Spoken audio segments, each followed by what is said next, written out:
Have you always seen the flaming sword as a punishment, or have you considered it an act of mercy? Section 5.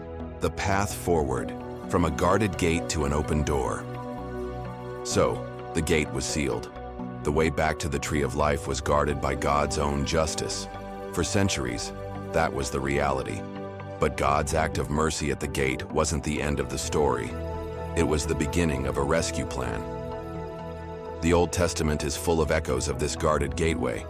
The tabernacle and the temple in Jerusalem were designed with imagery recalling Eden, with a holy of holies that only the high priest could enter once a year, showing that the way into God's full presence was still restricted.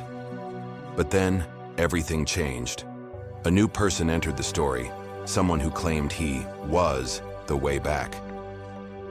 In the Gospel of John, Jesus says, "I am the way and the truth and the life. No one comes to the Father except through me." John 14:6. Notice the language. He doesn't just show the way, he is the way. The living path back to everything lost in Eden. How could he do this? Because he was the only one who could face the flaming sword of God's justice and pass through it.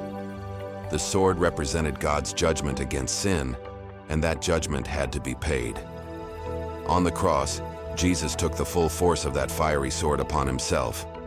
God's justice was met, not by destroying humanity, but by God himself taking the hit. That's why at the moment of his death, the veil in the temple, the very curtain separating people from God's symbolic presence, was torn in two, from top to bottom. The guarded gate was thrown open. In some Christian traditions, Christ's resurrection is the moment the flaming sword was removed, making it possible for humanity to re-enter paradise, not physically, but spiritually. Through faith in him, the barrier of sin is gone, and the way to the Tree of Life is open once more.